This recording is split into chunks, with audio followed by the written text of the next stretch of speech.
Tendo Nyamuda, and welcome back to another exciting, phenomenal, life-changing, world-dominating, add your adjective here, episode of In My 20s. In My 20s. So today's episode is all about how do we get life and light back into our rooms, back into our homes, back into our spaces. It is a new year and it is a new season, and what better way than to add something, some bit of joy, a feature wall, an art painting into your room, into your space. So this is what today's conversation is all about. So I'm so excited to welcome another member into the In My 20s podcast family, and without further delay, here she is. I am Matanna Katz. I am a visual storyteller, and I specialize in creating digital content online for businesses and brands, mainly social media, and I specialize in photography, art direction, food prop, and floral styling. Now, on every episode of the In My 20s podcast, my guests always come through with these flip a coin, I wasn't ready for that, mind moment, gem moment, and this is just one of them. Having heartache in your life and going through hardships build character. Every person has their own baggage. You know, don't ever doubt for 1 second that because someone is happy and light and whatever, they haven't been through their own struggle. The In My 20s podcast is split up into 3 sections. In the first section, we're going to hear a little bit about Matanna's career journey. In the second section, we're going to dive into today's topic, which is beautifully titled Your Home, an Expression of You. And then rounding up all 3 sections is a conversation about the journey through Matanna's 20s. So without further delay, let's get straight into it. Matanna, let's chat a bit about your career journey, because you've had a fascinatingly interesting career journey, and even coming to where you are right now, where you're working for yourself and creating content, using social media, which now has become an intrinsic part of everyone's lives, but to generate money. So where did you start? Where did you study even? So I studied at AAA School of Advertising, and I actually specialized in graphic design. Okay. And I loved, that was amazing because I feel as well, a lot of schools cater very much to an academic side of things, and I feel like the art departments are very limiting, and you taught things that you wouldn't necessarily go into as a career. So you're taught art history or this practical application, and then where does that go from there? It's like, you know, I kept feeling stuck considering so now do I become an art teacher? And that's really hard. So there was one thing that I excelled at, which was art. I actually am an illustrator and a painter and everything as well, but I don't pursue that anymore. But that was the one thing that I was really good at. Okay. But school constantly made me feel stuck, and that my potential wasn't ever seen or pushed forward with, because the focus of excelling at life and at something was academics, you know, to that was it. So, you know, the minute you leave school and then you can go to a private institution that focuses just on that is a complete game changer, because suddenly your world of opportunities just becomes so vast. I did a bit of art direction and marketing within that as well. Okay. And I ended up specializing in graphic design, but then pursued art direction and other areas of creative visual application and research and different, like I went more into photography and styling as opposed to graphic design, because I didn't want to be stuck in front of a computer. That was my biggest kind of worry with that. I think for creatives in general, like being stuck as a creative behind the desk is probably the worst thing that you could ever do. It's just a terrible thought, because I think every creative's biggest fear is being stagnant and not being creatively stimulated in any way in what you're doing. Exactly, and then you eventually get a job, you're earning money, and you are behind a desk, and suddenly you're like, this is not what I wanted to do. This was not what I chose, and then you sort of start to regress a little bit. And then what happened? That was good. Yeah, I think I was going to ask, so then what happened after that? Like, how did you progress from there? What was your first job?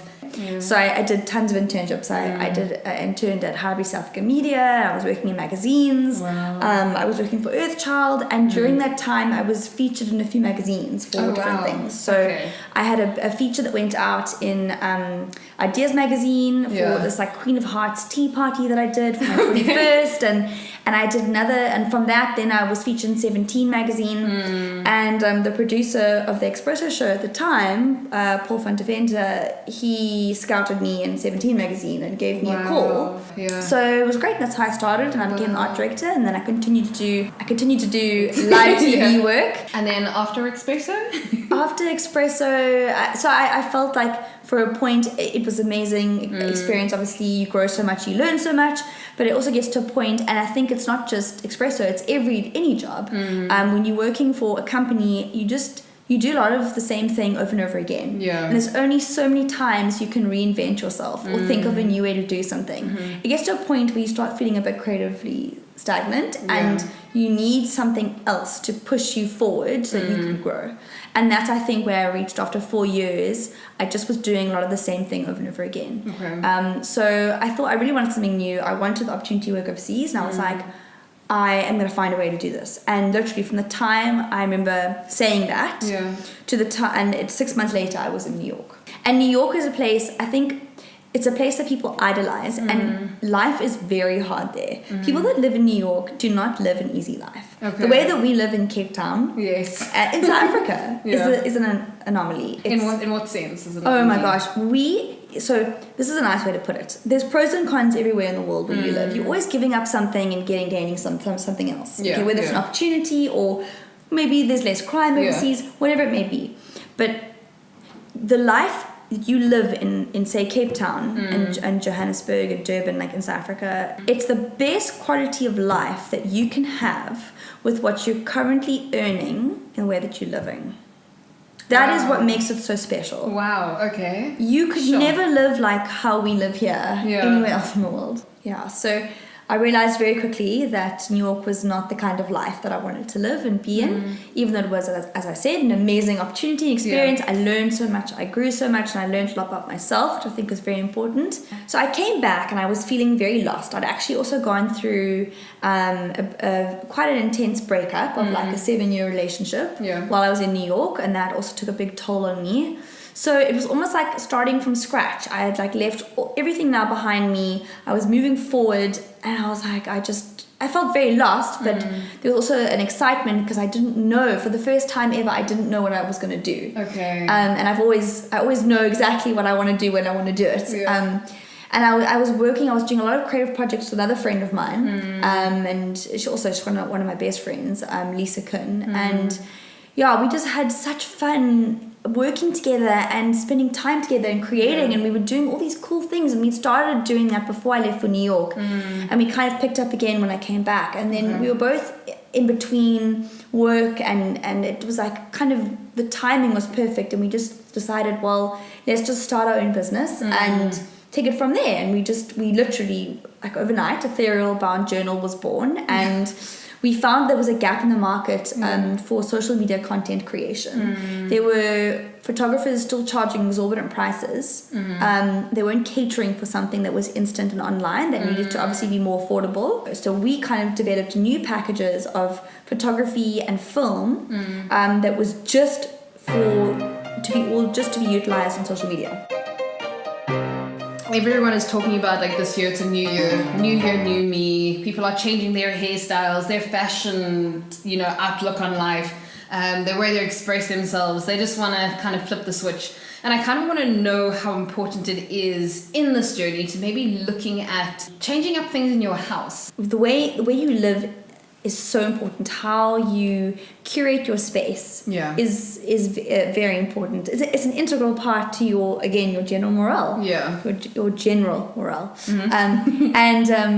For me, it doesn't matter if I'm renting a place. I don't mind spending a bit of extra money and painting the walls a color that I'm going to like. Yes. And or investing in, like, my new thing now, especially, I'm trying to invest in art. And that's been a very interesting process because, finding the right type of art, whatever it is, but I'm doing it to add another element of visual stimulation to my space. But with that being said, you don't have to be going and spending huge amounts of money. You can be resourceful and look for inspiration on Pinterest and all kinds of things. And you'd be amazed at how you can use such simple things to enhance your space. Okay. Like, for example, like, I mean, even looking around your space, you have a lot of, like, plants, and there's a lot of greenery, and there's a lot of, I guess, pointing towards, like, life, even in terms of the choice of colors you have. There are a lot of light colors and bright colors. Oh, for sure. And I was saying to you earlier, like, my space is quite dark. Yeah. And it worked for winter because winter's, it's about the neutral and natural colors, but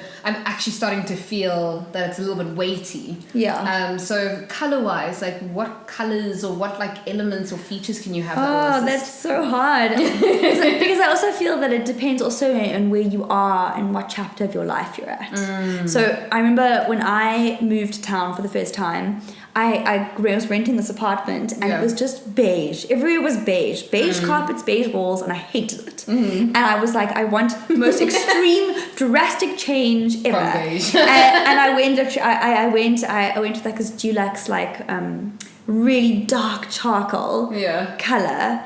And I painted every wall in the entire apartment, including the bathroom, dark charcoal. Oh, wow. Okay. And then I got these rugs and stuff to like add other elements of colors and stuff to the floor. And then I tried to keep as well my furniture choices very minimal and whatever. But I still needed to bring life to that. So I had lots of plants and greenery that were easily maintainable, indoor plants. And I had this amazing, it was actually a tablecloth from Babylon Storeroom that I had purchased, and it was beautiful, and it had all these fruit and vegetables and flowers, like a photograph printed on this huge piece of raw linen, like 4 meters long. Oh, wow. And I had that. I decided I wanted that mounted. I had this huge wall space. It was empty and dark charcoal grey, and I had this huge piece mounted onto the wall. Yeah. And it brought so much vibrance and color and life into the space. Wow. And it changed everything. And that was for then, like that worked for me then. And when I came back from New York, I wanted quiet and peace. So when I moved out of my friend's place, and I needed now to get my own place, wherever it was, and I looked around, and it was so disheartening because it was just impossible to find something that I liked. And, and then eventually I found this place. And I loved it because it was so open, and there was the ceilings were so high, and there was so much light and space. It was just it was a very calm space, and I actually really liked the wall color already. It was like this, like this really the lightest shade of, I like to call it duck egg blue, and I've actually named, it's like so funny, everything I've like named my home duck egg blue, and like even the Wi-Fi is called duck egg blue 2G. It's hysterical. So everything's duck egg blue. And I loved it, and so I tried again then to keep with like the minimal color palette, so that I could bring in texture and warmth with pots and plants and pumpkins, which you've seen that I like to style with, or books or whatever it may be, and the art and stuff. And I could play with like with incorporating all these interesting textures and different materials, but keeping the general kind of color palette very neutral. So it's always open for change. It's always open for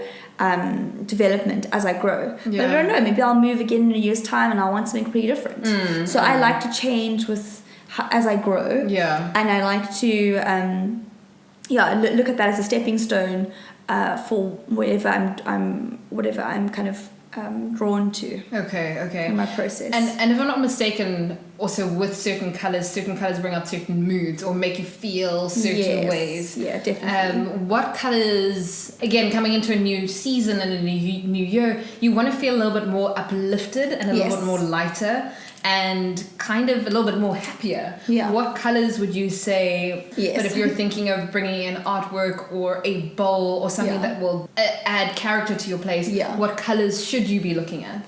Well, I think it's also quite nice to look at something like a feature wall, because sometimes someone wants to change something, but they don't want to do something as drastic as painting every wall. So you can choose one wall in your home that is a feature wall, and besides painting it a color, you can also get really amazing wallpapers. And people, I don't know, I feel like you can get so creative with that, because you can put a pattern, you could be putting a print, maybe there's like an art piece that you love and you have it made into a wallpaper through some way, and then have that put on your wall. But otherwise, as far as colors go, if you're looking for a calm atmosphere, I think like very light shades of whites or blues is really, really calming and very neutral. it starts to become more of a richer element if you go into dark colors like charcoal or like a darker blue or dark green. It adds a very different atmosphere. But I think at the moment I feel like sometimes a lighter space that's more light colored walls and kind of like the base is very light in color. I think that's a very easy way to then elevate it with something that is interesting, like the art piece we were saying just now. So maybe there's an artist you really like and you work with them in commissioning something that's really beautiful, whatever it is. Or you go to antique markets and you find something that's like, oh, I really love this piece, and you put it up. It's definitely about looking at things that make you happy and that make you feel a certain way. Because I believe that it really does have an effect on you and your day, and you should be putting effort into making the space you're living in something that you want to be in. Don't just think of it as a temporary investment just because you're renting a space. You're still waking up and going to bed in that place every day. Why wouldn't you put effort into making it elevating it and making it something a little more special? So talk to me a little bit about, because I know you spoke about art. Yes. So even whether or not you're living with someone or living by yourself, is there an importance to having things match or in the same palette in terms of color, in terms of patterns, or can you really be all over the place? Well, I think it's quite difficult if you're living in someone else's space, because I think if you're moving in someone who's already has their home fully furnished, everything, it's that kind of their space, which is why I think it's very important that you would spend time making your room then your little sanctuary and something that you're happy with. It's very difficult to coexist like that if it's not like, it's even hard if you're a couple to make that work, but I think you've got to look at things and try find a balance, that because there are actually so many options again, so there's always a way around it. Like there will be things that you don't see eye to eye on, and there'll be other things that maybe you both love. But I think if you are sharing equally a space, there's definitely a way to make it work. You have to find someone that's open to that, though. If you're someone that's very close-minded, it's obviously not going to work, and it's going to be kind of mismatched. But if you can find someone that's willing to kind of find a balance and work with you on something, then obviously that's a big game changer. But otherwise, worst case, I would have literally done exactly what you did. I would have made my bedroom then my sanctuary and made that exactly the way that I want that to be. That's beautiful.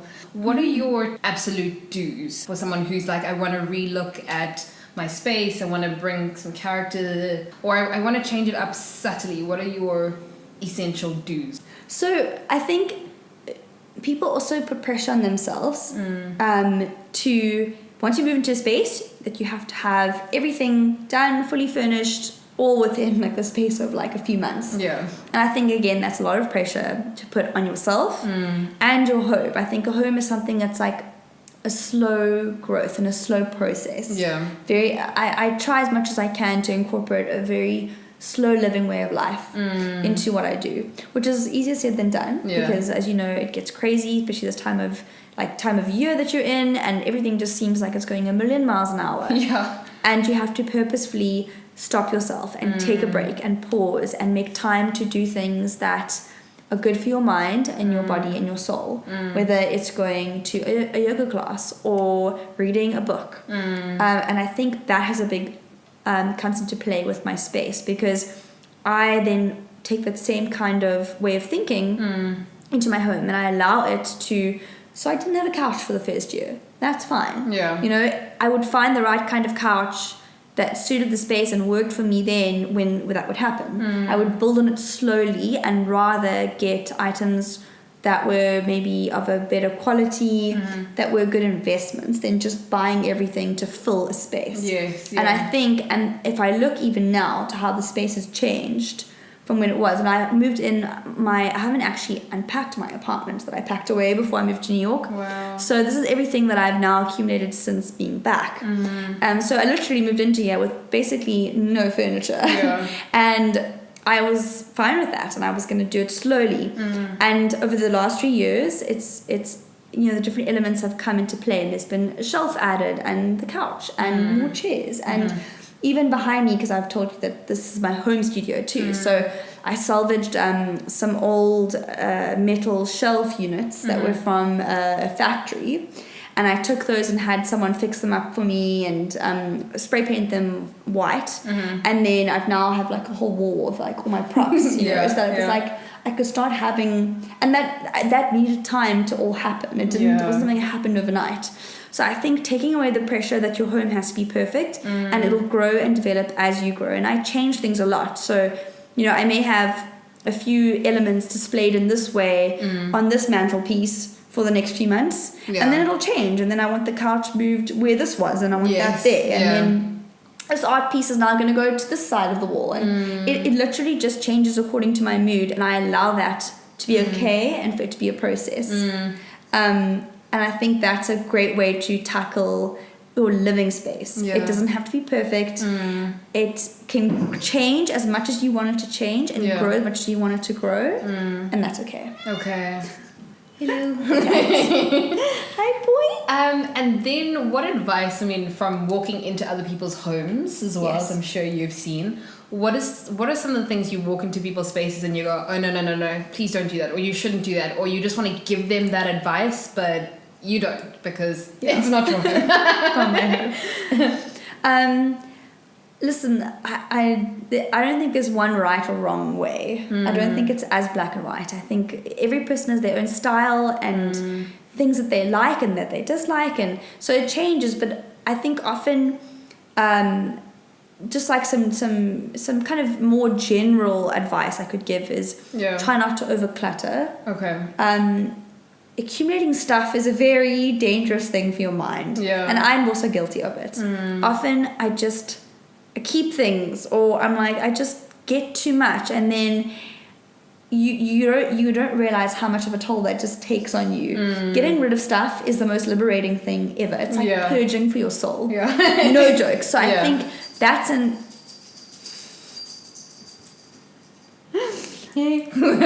so that's a really easy one. I think firstly, get rid of stuff you don't use and you don't need. Like declutter your space. Make it a clean palette, and start just working with your bare essentials. And you can still have some decorative elements and things, you know, whatever, but then find, you know, like I need to go through the magazines and books that I have, and like when I'm not using them, I must get rid of it, you know. And like I have this rule even with my wardrobe. If I'm buying stuff and putting stuff in, I must take stuff out. So anything that I haven't worn for a year, or I don't even remember that's in my cupboard, it has to go. Minimalist lifestyle, basically. Which, as I said, easier said than done. Yes, it's especially for women. It's like, but I may fit into that one day, and I may need to use that vase, or it's so you know, hard. it's hard. really different. But that honestly is like, that's good for mind, body, and soul, and home. Like, just get rid of all the stuff. People like it's amazing. I think especially stepping into a new year, the less you have, the less that you've brought into it as well. Yes, for sure. I've said to so many people, what are you leaving behind, and what are you taking into the new year? Because it's, as you're saying, when you declutter and you're like, I don't need this anymore. I'm sure that so many people have started off the new year with things in their homes that probably have an attachment to someone else who they've left in you know, the previous year, or a part in their lives where they're like, this was significant, but if you don't let go of it, you can't really move forward. You'll always be stuck in that space. And even when you say you're someone that moves a lot too, you create one space with a certain look and feel, then you move into a new space, and the stuff you have from the previous space doesn't really work anymore. So look at being resourceful with that, and looking at selling it online, or some things that you can put that money towards getting something else that could fit your place. You know, for lower cost things that maybe weren't as big of an investment, they were just good for the time, or they worked with what it was. So constantly allowing yourself to develop and change, and not just being stuck with the same things that you end up carrying in your back forever. Looking back, or looking at your 20s as a whole, how would you have summarized your 20s? I'm in my last year of my 20s right now, which is, I also think, is quite nice. It's quite significant, because it now feels like I'm stepping into the new realm and the new world that I've been pushing towards so long. And I can look back and know that I have hustled and done my absolute best to try things, even if they didn't work out for me, and put myself in uncomfortable positions. And saying yes to things that made me afraid. Like that was a great way to actually help me grow. Because otherwise I didn't want to just stay safe. And the minute I start feeling a bit too complacent or comfortable, I know that I've got to change something up. I've got to challenge myself more. People put so much pressure on themselves that they feel they have to have achieved all these things within their 20s, so by the time they're 30 they've crossed off this in their list, and I think that is just so unrealistic. Every person is different, and I think it's such a downfall if you place age as one of your driving factors of what you're capable of. And so Matanna, as you've mentioned, you're in your final lap of your 20s. Yes. But looking back at your 20s, have you ever experienced the quarter-life crisis? And if you have, what was your quarter-life crisis? Oh, yeah. I love it. Oh, Yeah. And again, I definitely think it's the pressure that we brought up with in society and our community that makes us feel that certain ages are for certain things. And I think also trying to go out on your own as a creative is always like this risk where everyone's like, oh no, go the academic route, go the safe route, go get a stable job. How are you going to make money? And I think fear again holds you back, and that fear of failure. And I think the fear of failure is what is the driving force for most people to have a quarter life crisis, because the pressure is just too much. And I've definitely experienced that in my life. I think the biggest turning point was actually New York, because I'd gone through the breakup. I realized that I'd moved across the world to realize that I didn't actually want to be here anymore. I didn't know what I wanted to do. It was like I had to close so many chapters of dreams and goals that I'd set in place for myself, and I had to start from scratch. And that was a very scary, daunting thing. But it's also, again, goes back to the idea of acknowledging that this is happening to you, and what are you going to do about it, and not suppress it, because that feeling is never going to go away. I know plenty of people that are still unfulfilled and unhappy because they've never actually taken the time to figure out why they feel the way they feel and what they can do about it to change that. So again, acknowledgement, and then putting something into place to help you change or grow or try something. People are also afraid of the fear of failure comes into play because you're so afraid to try something new in case it doesn't work out, because then everyone thinks that you failed at something, or everyone's like, oh well, they moved back from New York, they didn't succeed, kind of told you it wasn't going to work, especially if it's someone who told you not to do something that you feel like you're going to do anyway, and they're like, kind of told you so, and that kind of inhibits you from wanting to do something again, because what if it doesn't work out again? Or also the fear of disappointing people. Like I remember going through the breakup, I was so afraid of like what I was letting my family down, because I was the couple, myself and my ex were the couple that they idolized or that they looked up to, whatever it may be. Like it was all these fears holding me back, and I just had to accept them and take it and be like, yeah, this is it, and I'm fine with it. It is what it is. And sometimes when you actually acknowledge the fear or speak up against the fear, you find out that it was all in your head in the first place. That what you perceive other people's expectations of you are, especially if they haven't been verbalized by them, that they're actually non-existent.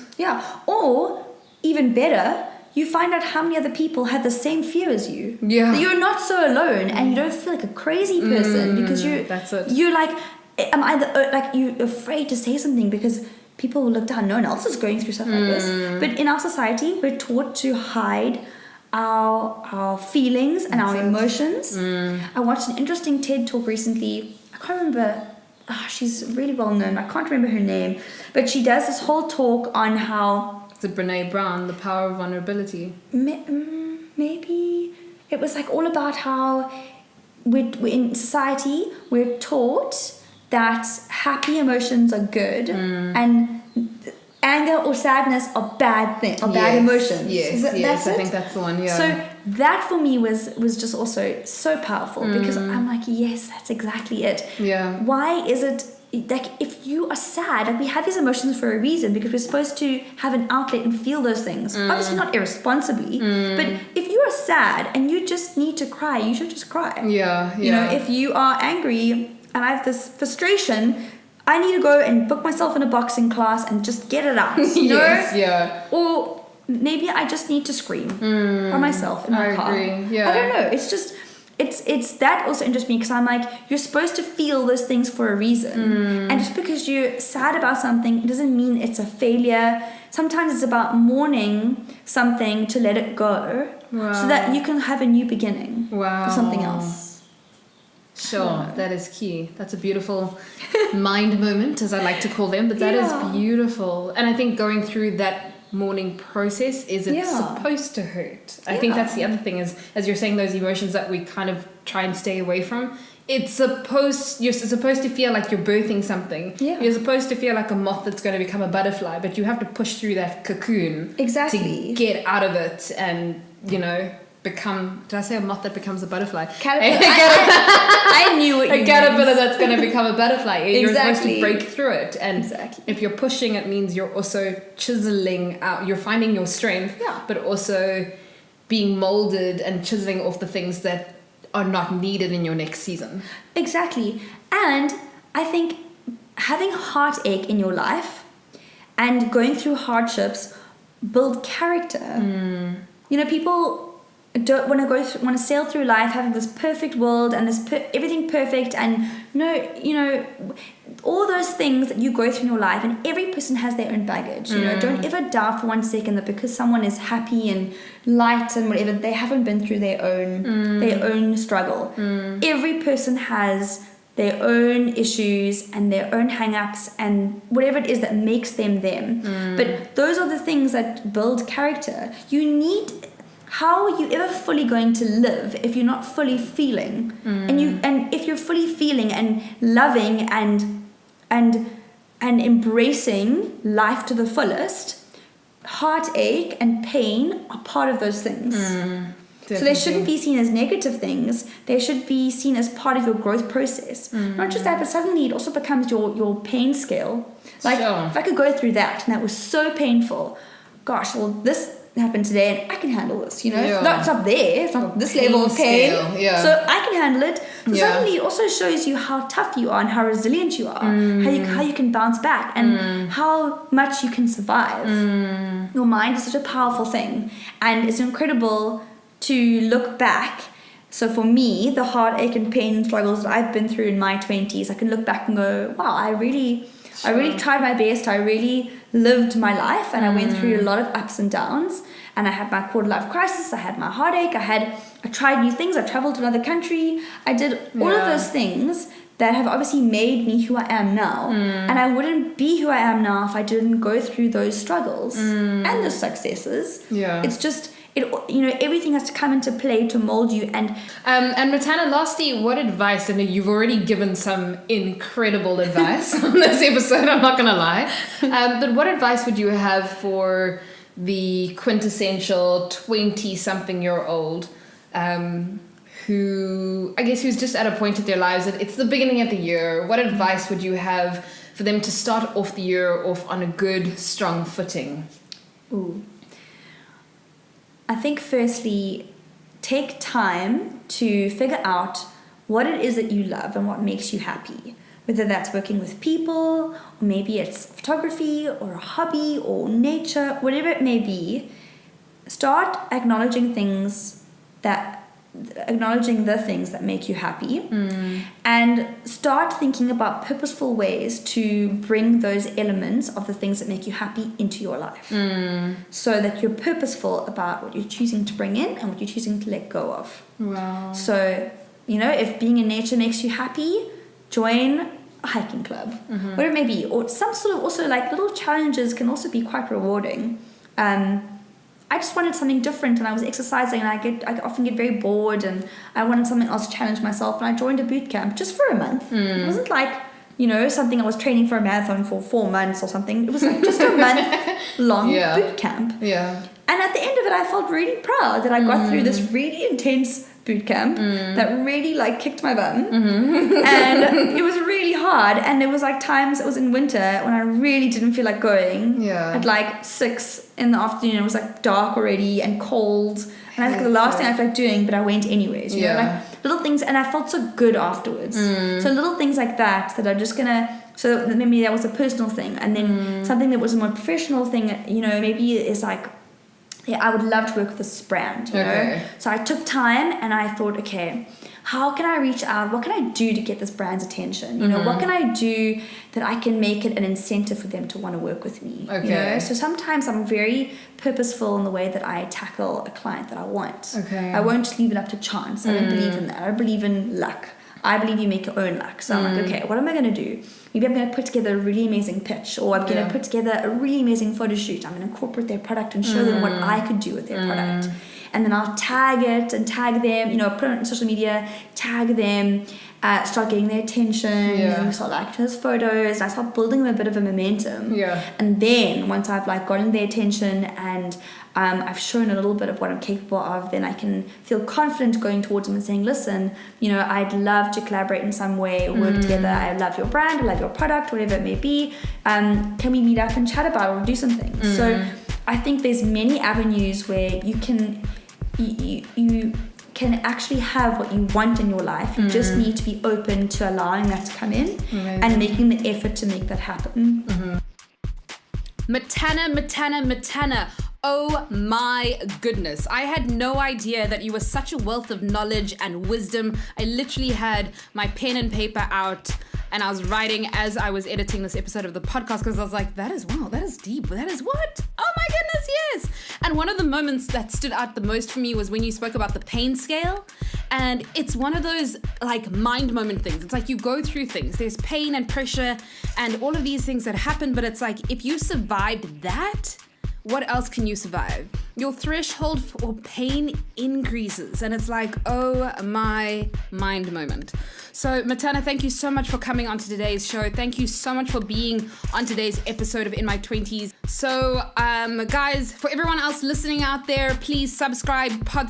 We are on iTunes, we're on SoundCloud, we're on YouTube. Follow us on Instagram, on Twitter, on Facebook. Share this with your friends and your family and your boss and your boss's kids and whoever's in your circles.